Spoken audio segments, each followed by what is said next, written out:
Cambiamos de tema porque hoy vamos a hablar del precio de la energía y de cómo la geopolítica afecta a nuestro bolsillo. Comenzamos con la luz, Teresa. A comenzar hablando de cifras y te voy a mostrar una gráfica donde podemos ver la demanda de electricidad que hay en España en el día de hoy. Es una media de lo que ha sido la demanda y podemos ver que se llega hasta los 35.000 megavatios. Es una demanda que no se ve ni en muchos días de invierno ni en muchas semanas, podemos decir, ni de enero ni de noviembre. Es 35.000 megavatios que hemos tenido en el día de hoy y la mayor parte de ella se genera con energía fotovoltaica, pero no solo, también por la noche hace falta que intervenga el gas y eso queremos preguntarle a Jesús María Saún, que es consultor de energía, cómo afecta al bolsillo del consumidor.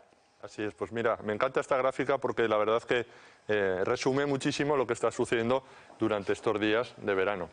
Hemos tenido unas progresivas olas de calor, hoy mismo se reactiva pues esas alarmas, ¿no?, por diferentes cuestiones meteorológicas.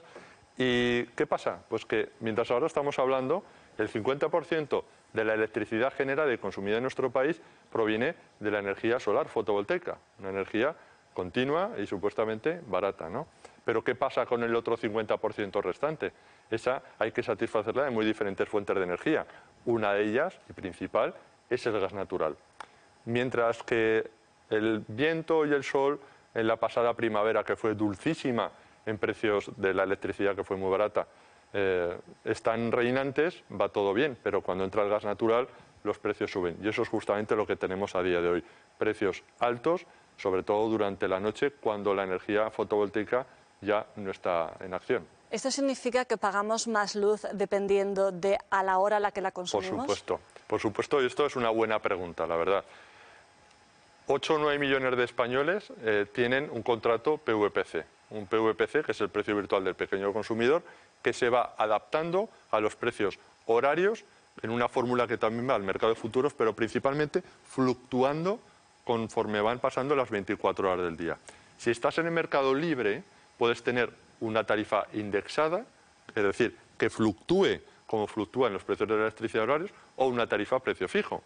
Una tarifa a precio fijo significa que gastes en la hora que gastes, tu precio por kilovatio hora va a ser el mismo.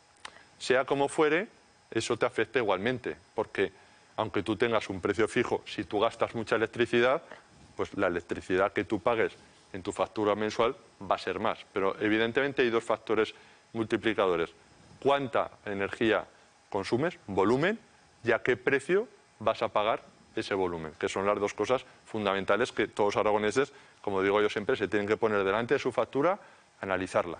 Y en estos días que hay tanto calor, perdona Silvia, solamente quiero quedarme con esta pregunta. En estos días que hace tanto calor, ¿se paga más la electricidad? ¿Estamos pagando más? Claro que se paga más, porque en invierno y en verano y en cualquier estación del año, cuando hay mucha demanda energética, hay que generar mucha electricidad para mantener la estabilidad del sistema. Y esa electricidad se genera cuando hay mucha demanda con gas natural principalmente. Y ese gas natural es caro, con lo cual la respuesta es claramente sí. Estamos pagando mucho más que en los meses últimos de la pasada primavera. Y eso tiene pinta de que no vaya a mejorarse, porque antes se está viendo, antes de entrar en plató, los precios que ya van marcando el verano, el otoño y el invierno, y estamos pues ante unos precios que posiblemente a final de año van a rozar esos 100 euros, que son pues una barrera bastante alta. ¿Cómo podemos afrontar esto desde casa? Pues a mí me gusta el consejo de las abuelas, ¿no? Hay principalmente la cuestión de la eficiencia energética, lo que hemos aprendido siempre en todos nuestros hogares. Gastar poco y lo poco que gastemos, que nos cueste poco dinero. Lo principal, hay que refrigerarnos. El consumo de aire acondicionado, depende cómo se haga y depende cómo sea de antigua o deficiente una máquina de aire acondicionado, nos afectará más. En líneas generales, un consumo de 6 horas diarias mixtas entre la noche y el día con los precios actuales te puede costar 40 euros extra al mes. Si utilizamos ventiladores, los ventiladores, por muy uso intensivo que hagas, el coste de un ventilador al mes rozará 1 euro al mes. Con lo cual, si tienes 2 o 3 ventiladores, pues 3 euros. Lo que nosotros como consultores energéticos animamos siempre es hacer un uso eficiente. No solamente se combate el calor refrigerando, sino evitando que el calor entre en las viviendas. Para eso hay que sombrear, hay que utilizar correctamente las persianas, la ventilación cruzada durante la noche siempre que sea posible. Consejos como, por ejemplo, fregar más a menudo los suelos porque esa evapotranspiración hace que baje en grados la temperatura. Y luego, cuando necesitemos el aire, hacerlo de forma eficiente. Cualquier grado que bajemos de 26 grados de temperatura, el aire acondicionado, nos va a suponer un 7% de consumo extra, con lo cual hay que tener los aires acondicionados no muy bajos. Y ahora tenemos que decir que esto es un mundo ideal porque luego es muy sensible a cualquier acontecimiento que pase, por ejemplo, a nivel internacional. Acabamos de ver que en Oriente Medio ha habido una escalada bélica importante entre Irán, Israel y Estados Unidos, que ha bombardeado centrales nucleares, también yacimientos y refinerías. ¿Y eso cómo ha repercutido en la energía? Pues repercutió con una señal de alarma gravísima, sobre todo porque venimos de la geopolítica de Ucrania que marcó el devenir de Europa en los últimos años, una guerra que paró en seco el suministro continuo de gas natural barato a Europa, que veníamos disfrutándolo décadas, y se planteó un escenario parecido en Oriente Medio. Por suerte, y hablo de suerte de resolución de conflictos, después del bombardeo de Estados Unidos a las instalaciones nucleares de Irán, la escalada bélica se ha parado, pero no se ha parado porque sí, se ha parado principalmente por necesidades energéticas. Y es que China habló con Estados Unidos para que el estrecho de Hormuz no se cerrase. Por ese estrecho de Hormuz, que aparece en el plano que habéis puesto, pasa el 40% de los hidrocarburos que dependen del abastecimiento de China. Con lo cual, sabe China que si la escalada bélica ahí sube, el principal perjudicado es él. España, muy perjudicado también. Como miembro de Europa, pues más o menos un 15% del petróleo y un 10% del gas natural pasan por ese estrecho. Entonces yo creo que las grandes fuerzas geopolíticas que estamos viendo ahí, pero bueno, ahí vemos China, Irán, Emiratos Árabes, etcétera, han hecho un pacto para proteger principalmente las finanzas mundiales.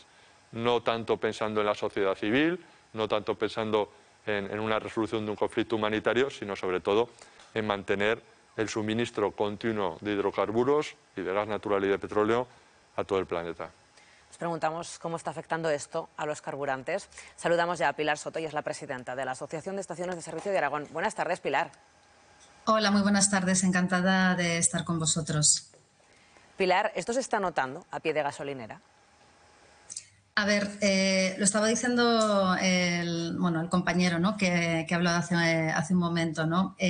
Cualquier tensión o conflicto geopolítico tiene consecuencias inmediatas en los mercados internacionales, y el conflicto de Irán-Israel pues generó una fuerte volatilidad especialmente en el precio del barril de Brent, ¿no? El Brent llegó a subir más de un 14% en una semana, e incluso llegó a alcanzar los $81 tras el ataque de Estados Unidos a Irán que comentaba la persona que me ha precedido.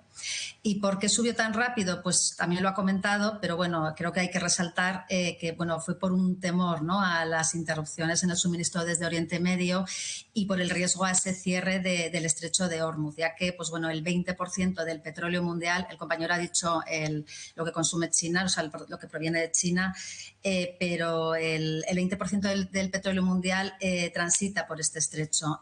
Afortunadamente, tras una tregua parcial, el precio volvió a moderarse y el precio del barril de Brent está mucho más moderado que cuando se inició el conflicto. Y hoy, por ejemplo, el barril de Brent lo tenemos a 69,93. Entonces, ¿cómo afecta al carburante, a los precios que tenemos en los surtidores? Bueno, pues dado que este conflicto afectó al barril de Brent, pero el mercado se moderó, no afectó excesivamente porque los precios de las gasolinas y los gasóleos en los surtidores se encarecieron entre un 2 y un 3,5%. Pero sí que es verdad que hoy, por ejemplo, esta semana, mejor dicho, el precio medio nacional de la gasolina la tenemos a 1,497 euros litro y el del diésel a 1,4 4,21 euros litro. Si miramos los precios medios nacionales que hemos tenido las semanas anteriores y teniendo en cuenta, pues bueno, cómo ha impactado el conflicto Irán-Israel, pues teníamos unos precios medios nacionales, como te digo, algo más caros. Pero también es importante decir, y es una buena noticia para los conductores que cojan estos días pues su vehículo para ir a sus lugares de vacaciones, que si comparamos los precios medios nacionales que tenemos estas fechas con los que teníamos el año pasado, la gasolina está un 8,4% más barato que el año pasado por estas fechas y el diésel, que es el carburante que más se consume en España, pues un 5,9% más barato que el año pasado. Así que podemos decir que en estos momentos, pues bueno, los carburantes, los precios que tenemos en las estaciones de servicio, pues bueno, son precios más razonables que los que teníamos las semanas anteriores.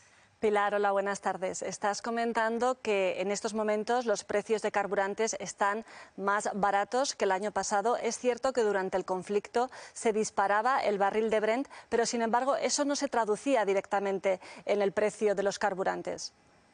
Efectivamente, no se ha traducido en el porcentaje en que ha subido el barril de Brent, porque te comentaba que bueno, llegó a subir un 14% rápidamente en una semana, incluso más de ese 14%. Imagínate cuando se produjo el ataque de Estados Unidos a Irán, que llegó a subir a 81 dólares, pero afortunadamente por la tregua, por esa tregua parcial, dado que se estabilizó el mercado, pues bueno, los empresarios de las estaciones de servicio, cuando hemos comprado el carburante para llenar nuestros tanques y poderlo vender a los consumidores, pues ha podido ocurrir que alguna Cuba sí que ha podido tener ese precio más caro, pero dado que el mercado enseguida se corrigió, pues bueno, afortunadamente no hemos tenido que repercutir un precio demasiado alto, ¿no? Entonces, ya te digo que ha sido entre un 2 y un 3,5%. Para las estaciones de servicio nos interesa que el precio sea razonable porque nuestro negocio es de volumen.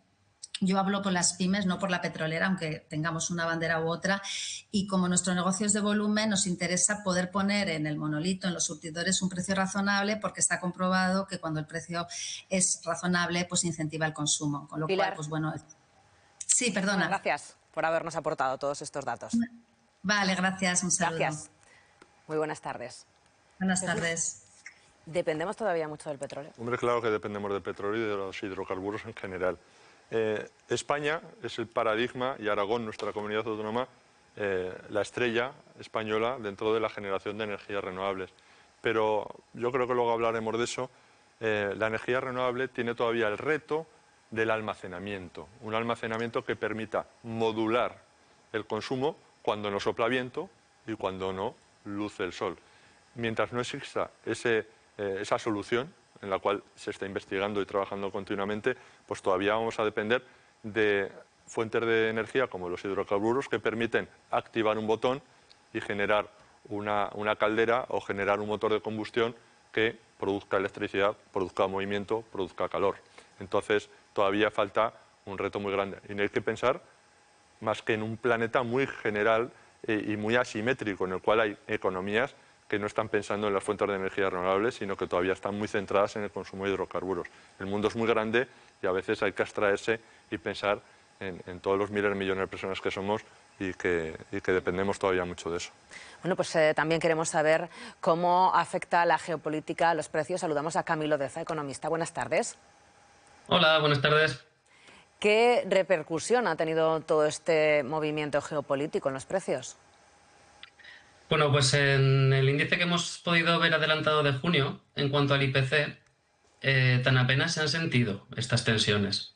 El IPC, el adelantado de junio lo tenemos en el 2,2% y el armonizado, que es el que nos deja hacer los productos energéticos, también está en el 2,2%. Por lo tanto, quiere decir que esta variación, esta pequeña tensión que se produjo durante una semana, 10 días en la zona de Irán, pues no se ha trasladado de manera muy brusca en los precios durante este mes de junio.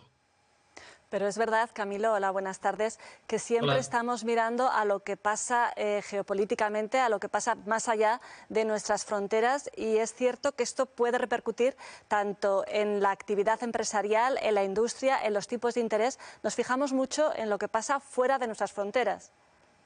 Así es. A ver, hay ciertos temas estratégicos a nivel nacional, como país, en nuestro caso España, de los que somos muy dependientes del exterior. El energético es uno de ellos. Entonces, cualquier tipo de tensión, cualquier tipo de variación en tema, por ejemplo, en el que estamos hablando ahora mismo, como es el precio del barril de Brent, y la cantidad de industrias que tenemos dependientes de este combustible, hace que un incremento de precios en este barril se traslade al consumidor de forma no inmediata, pero sí de manera muy directa, y que no existe un sustitutivo el cual sea fácil de utilizar para evitar ese tipo de subidas en el caso de que se produzcan. ¿También puede llegar a afectar a los tipos de interés? A ver, actualmente los tipos de interés, en junio también ha habido una bajada por parte del Banco Central Europeo. ¿Por qué? Porque la obsesión, como siempre decimos, del Banco Central Europeo es controlar los precios, es decir, que la inflación no se dispare. Con una inflación interanual en torno a un 2%, que es su objetivo, el que persigue, el que se considera como óptimo, ya se considera que los precios están controlados. Entonces, la bajada que se produjo en junio indica que el Banco Central está bajando los tipos de interés para tratar de evitar una desaceleración de la economía, porque ya se está viendo que estamos creciendo a niveles inferiores que en años anteriores. Es decir, hay una especie de, no quiero decir miedo, una especie de temor a que pues este tipo de tensiones frenen tanto nuestra economía que lleguemos a entrar en una recesión, aunque, insisto, estamos muy lejos de esa situación. Porque es verdad que España e Irán no tienen tratados comerciales importantes como para que nos repercutan tan directamente, pero estamos viendo que un conflicto como el que ha pasado en Oriente Medio sí que nos repercute, aunque indirectamente, y puede ser muy grave. Claro, además, Irán, su economía se basa en la exportación de petróleo principalmente. Entonces, el primer perjudicado en dejar de exportar es el propio país. ¿Qué ocurre? Que sus principales clientes son más de la zona asiática, pero el hecho de que el estrecho de Hormuz se cierre, que es por donde transita el petróleo no solamente de Irán, sino también de Arabia Saudí, sí que podría afectarnos en gran medida. Es decir, si el producto no puede llegar aquí, el que hay, ¿qué va a ocurrir con él? Que se va a vender más caro. Entonces, el mejor postor será el que se lo lleve. Y ahí podría implicar una subida de precios grande. Pero parece que de momento hay un equilibrio, hay una calma tensa y que nos está produciendo esta situación. Camilo, muchísimas gracias por habernos puesto al tanto de cómo está repercutiendo esta situación en los precios. Gracias. Nada, gracias a vosotros. Jesús María, es momento de ir resumiendo cómo se prevé en los próximos meses. ¿Va a ser mejor encender el gas o la calefacción? A ver, en Aragón los hogares tienen diferentes formas de calentarse en invierno y de refrescarse en verano, pero principalmente el gas natural sigue siendo mediante gas de calefacción, bien sea en la comunidad o calderas individuales. Veremos a ver lo que sucede, pero si no tienes otra fórmula, no te va a quedar más remedio que hacer un uso consciente y eficiente de tu caldera de gas natural o de tu calefacción eléctrica, o hay gente que también apuesta por la biomasa, los pellets, etcétera, o la aerotermia. Con lo cual, lo mejor, como resumen, es: estamos en un mundo muy volátil, vivimos en Aragón, pero lo que sucede en el mundo nos afecta directamente a nuestra factura. Hay momentos dulces, como la pasada primavera, donde hemos pagado precios muy baratos. No nos olvidemos que en este programa hemos hablado de precios cero, etcétera. ¿Pero qué puede pasar este invierno? Pues que los precios suban. Hay que sentarnos delante de nuestra factura, de nuestra instalación, y siempre que podamos mejorar la instalación, y siempre podemos mejorar nuestras condiciones de nuestro contrato de suministro, y para eso hay que ponerse delante de él y analizarlo pormenorizadamente. Ese es mi consejo. Pues muchísimas gracias por haber venido, A vuestra disposición. Nos vemos en un ratito. Gracias.